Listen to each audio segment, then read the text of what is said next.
Welcome to Gayatri's Cook Spot. I am Gayatri Kumar and today I'll show you how to make pav buns without yeast. So during the lockdown, so many of you are not getting yeast, so you can use this recipe to make wonderful pav buns. So we're going to make a tangzong mixture to get smooth buns.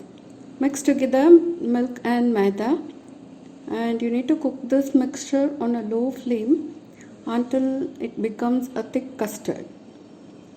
Make sure that there are no lumps in the mixture. This is one way of getting super soft breads, so do try this. And if you haven't yet subscribed to my channel, please subscribe to it. You can receive updates whenever I post new videos. So once the mixture is nice and thick, we're going to transfer it to a small bowl and we are allowing this to cool completely. I'm just going to cover it with the cling film like this so that it doesn't form any skin on top while cooling down. It may take half an hour to 1 hour to cool down. So after that we can make the dough. As the dough doesn't have any yeast in it, there is no proving time actually. You just mix the dough and immediately bake the buns. Take 325 grams of maida, add 50 grams of sugar and 1 teaspoon of salt and baking powder 2.25 teaspoons. So this is the leavening we are using for the pav breads instead of yeast. So at the same time you need to preheat your oven to 200 degrees centigrade. So now mix all the dry ingredients and then we will add all the liquid.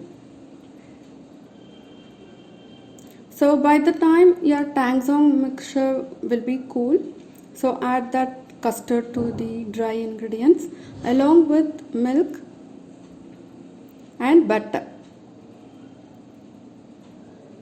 So butter is at room temperature, it should be soft. It shouldn't be hard.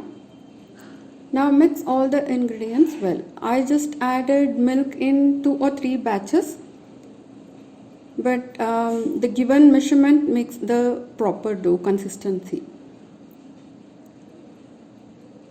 So we are going to knead the dough mixture for nearly 5 to 7 minutes to activate gluten so that the texture of the buns turn out good.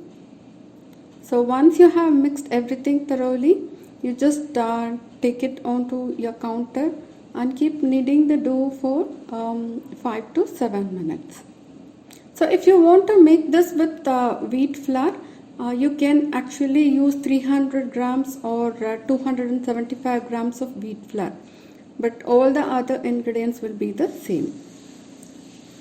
And if you want a lighter texture in wheat flour buns, you can add a teaspoon of 1 tablespoon of vital wheat gluten to it. So now I have been kneading it for 5 to 7 minutes. Now I'll check whether the dough is ready. So this is called as window pane test. You take a little bit of the dough and you just stretch it out and see whether it doesn't break. See, it should actually be this stretchable until light passes through it, just like a window pane. So now the dough is ready. We'll shape the pav buns now. Divide the whole dough into 12 equal portions. As this is without yeast, it's better to shape smaller buns than large ones. So I am taking it 12, and each portion we are just going to shape it into a pav.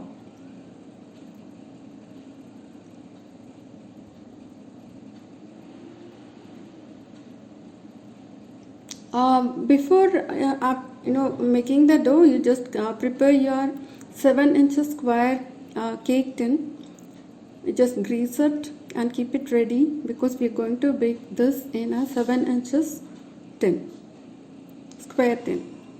So now you need to tightly roll each, just like I showed you. that gives you almost smooth top. But as this doesn't have yeast and it's actually made with baking powder, you do get some cracks on top of the pav, but it's okay.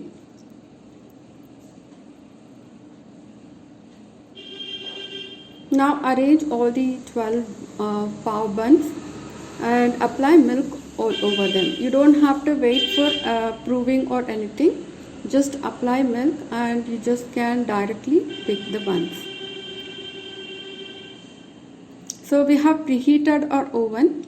So what I'm going to do is the first 20 minutes I'll be baking it in the middle rack, and the last 10 minutes I'll be shifting it to the top rack. So now the buns are on the top rack and they are ready. They don't actually brown like yeast buns, so that is why we bake the last 10 minutes in the top rack.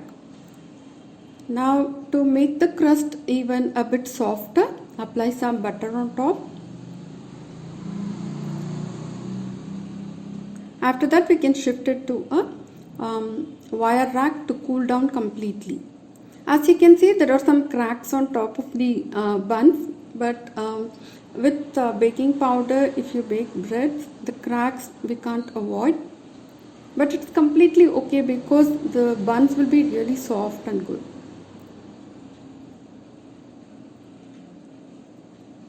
Just allow it to cool completely. Now let us see how the texture looks inside. These are so buttery, so flaky. The texture won't be like yeast bread. It will be different because of the baking powder, but it's really good substitute for yeast pav buns. I hope you enjoyed this video. If you like it, please comment and share it with your friends. Bye.